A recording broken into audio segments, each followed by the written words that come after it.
नमस्कार, सुप्रभात, good morning. मैं हूं आपके साथ पारुल और आप देख रहे हैं हमारा स्पेशल सेगमेंट रिपोर्टर लाइव, जिसमें हम करते हैं खबरों का डिटेल विश्लेषण। और चलिए खबरों की तरफ रुख कर लेते हैं। इस वक्त जो बड़ी खबर है वो आपको बता देती हूँ। भोपाल से खबर है, जहां बीजेपी के तर्ज पर कांग्रेस की भी सूची आएगी। अगले पखवाड़े में कांग्रेस की लिस्ट आ सकती है और पहली लिस्ट में हारी सीटों पर प्रत्याशी कांग्रेस घोषित करने वाली है। यानी 66 सीटें ऐसी होंगी जहां पर प्रत्याशियों के नामों का ऐलान कांग्रेस की तरफ से भी अब कर दिया जाएगा। लिस्ट पर मुहर लगाने के लिए बैठक भी बुलाई गई है। 2 सितंबर को कांग्रेस की अहम बैठक है, जिसके बाद बहुत ही जल्दी 66 सीटों की जो सूची है वो सबके सामने होगी। बैठक में प्रत्याशियों पर अंतिम सहमति के लिए बैठक होगी। जितेंद्र भंवर सिंह, रणदीप सुरजेवाला बैठक में शामिल होंगे।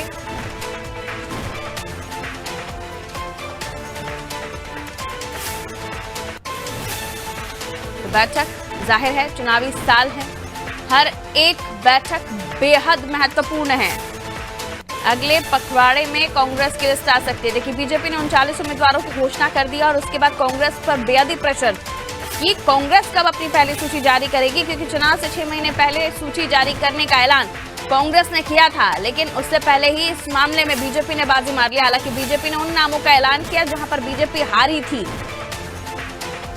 और उसी तर्ज पर कांग्रेस भी अपनी रणनीति में किसी तरह का कोई बदलाव ना करते हुए ऐसा प्रतीत हो रहा है कि 66 सीटों पर प्रत्याशी घोषित करेगी। लेकिन वो सीटें जहां पर हारी हुई कांग्रेस की सीटें, देखिए बीजेपी ने लिस्ट में जिन नामों को जगह दी, 39 नामों को जिनका सबसे पहले ऐलान हुआ, ये वो लोग थे जहां भारतीय जनता पार्टी या तो पिछले चुनाव में हारी या फिर पहले जीती नहीं है। इसलिए इन जगहों पर प्रत्याशी ज्यादा मेहनत कर सके, उन्हें समय मिले जनता के बीच जाने का, अपनी खूबियां, पार्टी की खूबियां बताने का, इसलिए समय से पहले ऐलान हुआ। और इसी रणनीति के तहत कांग्रेस ने भी इस रणनीति का पालन किया है, अपनाया है इस स्ट्रैटेजी को। और 66 सीटों पर यह खबर है कि बीजेपी के तर्ज पर कांग्रेस भी अब सूची तैयार करके ऐलान करेगी और इस पखवाड़े में इसका ऐलान हो सकता है। और हम जानकारी ले लेते हैं। वैभव मेरे सहयोगी हमारे साथ जुड़े हुए हैं। 2 सितंबर को बैठक होगी वैभव, और उसके बाद जो 66 नाम है उनका ऐलान हो जाएगा, जो बहुत पहले करने की बात कांग्रेस ने की थी। हालांकि अब चूंकि चुनावी साल है, कुछ भी देर नहीं होती है, तमाम समय पर चीजें होनी जरूरी होती हैं। लेकिन कांग्रेस की वो 66 सीटें कौन सी होंगी, अब समय ये भी है कि बहुत जल्दी ही सब कुछ करना होगा, वरना जैसे कि बीजेपी ने प्लान किया कि 39 उम्मीदवारों को काम करने का मौका मिल गया उनके क्षेत्र में, कांग्रेस को भी कुछ ऐसा ही करना होगा। शायद यही वजह है कि उन्होंने भी इसी तरह की रणनीति का पालन किया है। बिल्कुल, एक 66 सीटें वो सीटें हैं जिन्हें कांग्रेस पिछले 2 से 3 विधानसभा चुनावों से हार रही है। तो ऐसी सीटों पर जो जिम्मेदारी है वो दिग्विजय सिंह को सौंपी गई थी। दिग्विजय सिंह ने इन सीटों पर 2 से 3 दौरे भी किए, यहाँ पर मंडलम सेक्टर्स की बैठक भी ली, बूथ प्रभारियों की बैठक भी ली और कांग्रेस आखिरकार क्यों कमजोर है इस बात को जानने की कोशिश की।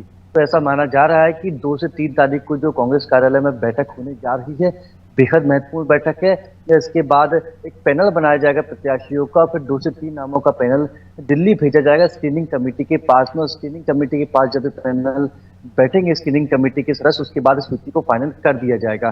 कमलनाथ को हमने कई बार सुना, जब उन्होंने पहले कहा कि 6 महीने पहले टिकटों की घोषणा कर दी जाएगी, 3 महीने पहले कर दी जाएगी, लेकिन वो नहीं कर पाए। बीजेपी ने टिकटों की घोषणा कर दी और अब से 2 दिन पहले कमलनाथ ने एक बयान और दिया था टिकटों की घोषणा को लेकर। उन्होंने कहा था कि मैं जीतने वाले प्रत्याशियों को ही पार्टी का उम्मीदवार बनाऊंगा। तो कांग्रेस अपनी ही गफलत में फंसती जा रही है।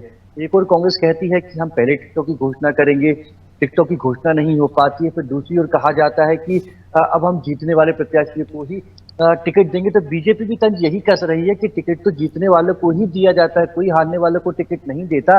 तो क्या आप इतने समय में जो आपने सर्वे कराए, जो आपने दौरे किए, दिग्विजय सिंह खुद घूमे, कमलनाथ खुद घूमे हैं, और जो आपकी जिलाध्यक्षों से रिपोर्ट आई है, उस रिपोर्ट के आधार पर भी आप एक पैनल बना के तैयार नहीं कर पाए? आपने कमेटी भी बना ली है, दावेदारों के नाम भी आपके पास है, रोज कांग्रेस कार्यालय दावेदार पहुंच रहे हैं, रिज्यूम दे रहे हैं, नेताओं से मुलाकात कर रहे हैं, उसके बाद भी आखिरकार आप इतना समय क्यों ले रहे हैं, जबकि स्थिति बिल्कुल स्पष्ट है कि हम देख रहे थे कि जिस तरह की सर्वे रिपोर्ट आई थी उसने बीजेपी की टेंशन बढ़ा दी थी, लेकिन कांग्रेस के लिए कुछ ना कुछ अच्छी बात थी। जो सर्वे चाहे कांग्रेस का हो चाहे बीजेपी का हो, लेकिन मुश्किलें अब कांग्रेस की ही बढ़ती जा रही है। कांग्रेस के पास डेटा है, जिन 66 सीटों पर पिछले 2 से 3 विधानसभा चुनाव में उसके प्रत्याशी हारे हैं, तो कांग्रेस उन सीटों को जानती है। और दिग्विजय सिंह को जिम्मेदारी सौंपी गई थी। दिग्विजय सिंह का दूसरा दौरा शुरू होने वाला है इन 66 सीटों को लेकर, लेकिन अब तक नामों की घोषणा नहीं हो पाई है। लेकिन अब ऐसा माना जा रहा है कि जहां ऐसा बीजेपी को लेकर भी है, क्योंकि बीजेपी राखी के बाद दूसरी सूची भी ऐलान कर सकती है, और ऐसे में कांग्रेस की पहली सूची का ऐलान भी नहीं हो पाया, तो दबाव कांग्रेस पर है। तो ऐसा माना जा रहा है कि 2 और 3 तारीख को जो प्रदेश कांग्रेस कार्यालय में बैठक होगी, उसके बाद नामों की घोषणा हो सकती है। बिल्कुल, ऐसे में ज़रूरी है ये समझना कि आखिर कांग्रेस की रणनीति में अब, क्योंकि कॉपी करना अलग बात है और उस चीज़ को अपने तरीके से अमली जामा पहनाना ये बहुत महत्वपूर्ण। चुनावी साल है, गलतियों की गुंजाइश कोई भी नहीं है, लेकिन ऐसे में उसी तरह की रणनीति पर, क्योंकि हमने देखा कि भारतीय जनता पार्टी में किसी तरह का अंतर विरोध या फिर किसी तरह के विरोधाभासी सुर इतने ज़्यादा मुखर होकर सामने नहीं आए हैं, लेकिन अगर ऐसा कांग्रेस में होता है तो एक अनार 100 बीमार, यानी एक सीट पर कई सारे उम्मीदवार। अब ऐसे में देखना होगा कि कांग्रेस इस रणनीति को कैसे अमली जामा पहनाती है। और 66 सीटें कम भी नहीं हैं। इन सीटों पर उम्मीदवारों के नामों का ऐलान, फिर इन सीटों पर कुछ वो भी होंगे जो बागी भी नज़र रखे होंगे, या वो भी होंगे जो बीजेपी में भी बैठे होंगे जिन्हें नहीं मौका मिला उनकी पार्टी से। तो कई सारी चीज़ें हैं, चुनावी साल है, बहुत सारी चीज़ों पर नज़र होगी, और ये भी कि कब कब क्या क्या हो रहा है, हर खबर पर हम अपने दर्शकों को अपडेट कर रहे हैं। लौटूंगे आपके पास।